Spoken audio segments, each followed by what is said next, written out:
Welcome back to the Deep Dive. Today, we're really getting into something fundamental. You sent us sources looking into this, well, pretty radical idea. That's right. This whole notion that, how we think we are isn't maybe how things are. We're diving into the non-dual perspective. Yeah, the idea that separation itself, me here, world out there, is, well, maybe an illusion. Exactly. That the boundary you feel, maybe even between your skin and the air, it's conceptual, not fundamental. Okay, so our mission today is to kind of get you up to speed fast on this. We need to unpack how the mind builds that separate self-feeling. And what it actually feels like when that feeling starts to dissolve. And crucially, are there practical things, exercises the sources suggest to help us see through it ourselves right now? Yeah, this isn't just like abstract stuff for monks on mountains. It's about the very operating system of how you perceive things. So the core definition we're pulling out is what? That feeling of being this isolated person. Yeah. This little me cut off from everything. The sources say that's a perception. It's sustained by thought, by culture, but it's not the bedrock reality. That's huge. So the actual reality, the sources describe it as seamless, indivisible. Seamless, boundless, indivisible. Yeah. The isolated self is more like the story the mind tells itself about reality. Not the reality itself. The boundary is imaginary. That's the claim. Okay, but if reality is seamless, why does it feel so incredibly real that I'm in here looking out there? Yeah. Let's dig into that illusion first. Right, the basic feeling. There's a me inside this body looking out at a world full of separate things, separate people. And that feels just obvious, right? Unquestionable. Totally. It's like, of course I am my body, and that chair over there is definitely not my body. We just assume that mental map is the territory. But hold on. If I, say, pick up this pen and drop it, it falls, it separates from my hand, that seems like real physical separation. What are the sources saying about that? Good point. The sources aren't denying the practical function of distinct objects. Bodies need to navigate, pens need to fall. That appearance of separation works on a functional level. Okay. But the idea is that the underlying essence isn't divided. Think about experience itself. All the sights, sounds, thoughts, feelings, they all just appear within this single unified field, like everythingness. You can't really draw a line between a wave and the ocean it's part of. Exactly. Where does the wave stop and the ocean begin? It's one movement. Okay. I think I'm getting the basic idea.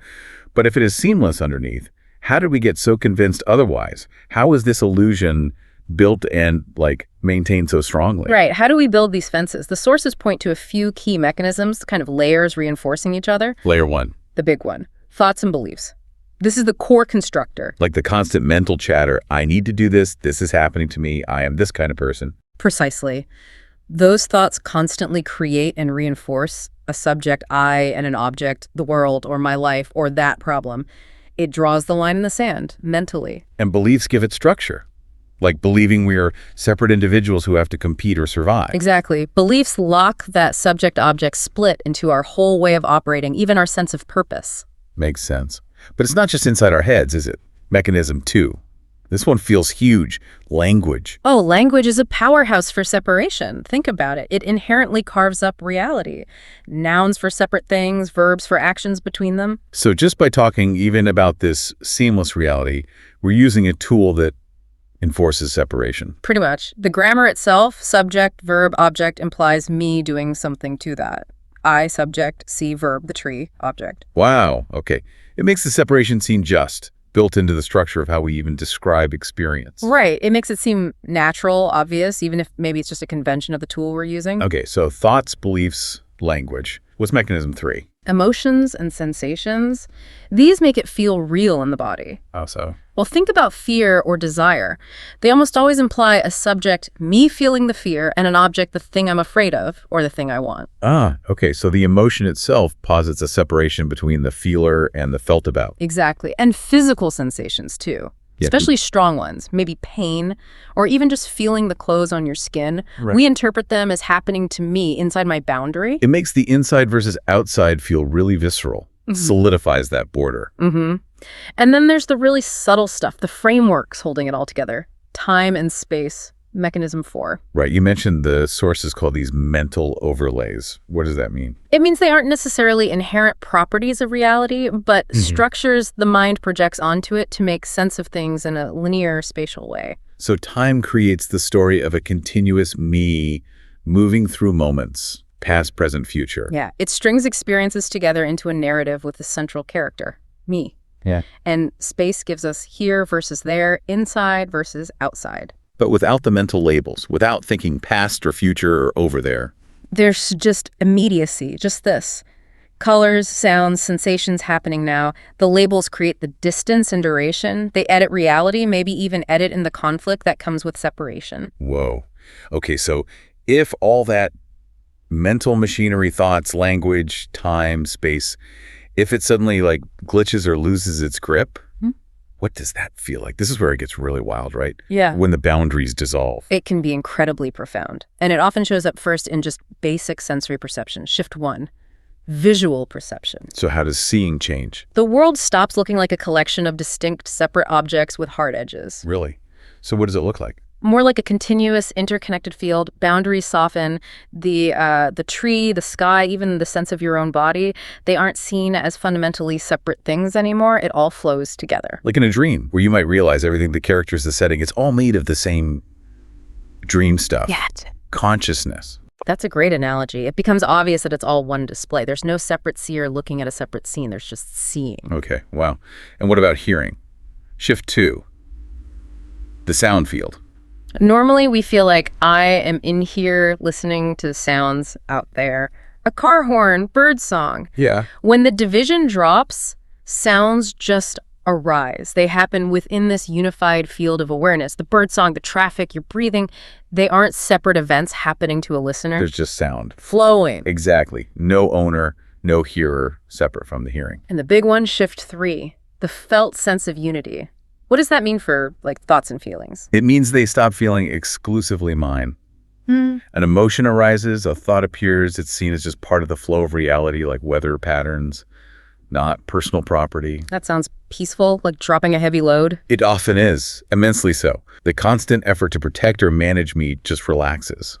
But there's a really important nuance the sources highlight here. Oh. It says this shift can also bring additional suffering, at least temporarily. Wait, suffering? No, I thought this was about peace, about escaping the suffering of the separate self. It is, ultimately, but think about it. That sense of separation, even though illusory, also acts like a kind of filter, maybe a coping mechanism. Okay. When the boundaries dissolve, you might feel things much more intensely, more directly, not just your feelings, but maybe the emotional tone of a room or the stress of people around you. It's less filtered. Ah, so the raw input increases. Exactly. And if the mind still jumps in and labels that intensity as good or bad, pleasant or unpleasant, that can feel overwhelming. Life becomes very full on until you adjust to that lack of filter. That makes sense. The suffering isn't from the unity itself, but from the old habits of reacting to the unfiltered experience. Okay. So recognizing this isn't something you can just decide to do, right? You can't force it. No, it's more like a seeing, a recognition. But the sources do offer practices, exercises to help loosen the grip of the separation habit, to make cracks in the walls. Okay, let's get practical. What can people actually do? Exercise 1. A core one is investigating the sense of self. Directly asking, where is this me? Can I find it? Look for a solid, continuous self in the body, in the head, behind the eyes, in your thoughts. And the idea is, you don't find one. You find sensations, you find thoughts, you find perceptions. But do you ever find a fixed, solid entity having those experiences? The sources say no. Just the experiences themselves? Right.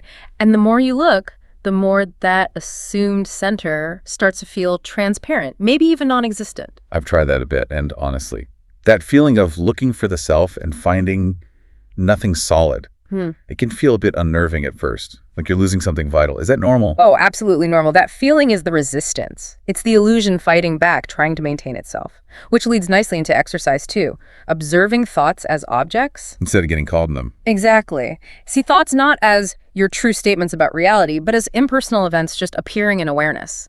Like clouds drifting by. Ask yourself, who created this thought? Did I choose to think this? And usually the answer is no. They just pop up. Right. Recognizing you don't author most of your thoughts really weakens the idea of a central thinker who owns them. Okay, what's next? Exercise 3. This one tackles time and space directly. Resting in immediate experience. Deliberately drop the mental stories, the past regrets, the future worries. And just land right here. Just land right here, right now. All right, so Rest attention in the raw data. the colors, the sounds, the physical sensations happening now, and ask, where is the boundary between this moment and the next, or this moment and the last? If you don't label it now or then. The boundary dissolves. It's just this seamless flow. Okay. Exercise 4. Softening visual and auditory boundaries. This is kind of related to the perception shifts we talked about. Look at something, say a plant, but consciously try not to label it plant. Just see the colors, the shapes. Yeah, and notice how the edges aren't quite so sharp. Notice how the green seems to sort of bleed into the wall behind it, how the light connects them. Same with sound. Listen to the whole soundscape without picking out car horn or voice. Let it be one field. Allowing it all to just be one continuous happening. Precisely. And finally, exercise 5. Questioning separation directly. This is about feeling for the boundaries within your immediate experience. Like, where is the exact line between the feeling of your feet on the floor, the sound of my voice, and the feeling of your breathing? Can you find a sharp border separating those sensations? When you actually try to find it? It gets fuzzy, right? When the mind quiets down its labeling, those supposed borders just aren't there. It all feels like one interconnected field of sensation. Okay. So we've gone through the illusion, how it's built, what happens when it drops, and some ways to investigate it. Bringing it all together, what's the big takeaway for just, like, living life? Well, the sources frame it fundamentally as freedom. Freedom from what? Freedom from the constant exhausting job of defending, managing, and improving this imaginary me. That whole project requires believing there's a separate self to defend. Exactly. If that belief softens, the struggle just naturally eases up. There's less to fight for, less to protect. And what about relationships? If the me-you boundary isn't so solid? Compassion becomes much more natural. It's not something you have to mentally work at. If there's less fundamental separation felt between me and you, then your suffering starts to feel, in a way, like my suffering. Empathy deepens spontaneously. That's profound. But does this mean you just sort of float away? Do practical things still matter, like jobs, paying bills? That's a key clarification. The sources are clear. Recognizing oneness doesn't mean you start functioning in the world. Bodies still need care, tasks need doing, responsibilities exist. But how you relate to them changes. Totally. They're seen less as burdens carried by a separate, struggling self, and more as just actions happening, movements within this one seamless reality that is, in a sense, living itself through this apparent form. So you shift from being the burdened actor to being more like the action itself. That's a good way to put it, yeah. Less identification with the doer, more alignment with the doing. Amazing. Okay, so we talked earlier about how language, with words like I and mine, constantly reinforces this separation. It really drills it in. So here's a final thought for you, the listener, to chew on, building on that. If you had to go just 24 hours without using the word I or mine, could you even do it? And more importantly, what might happen to your felt sense of separation if you really tried? What would the world feel like without that constant central reference point? Something to explore.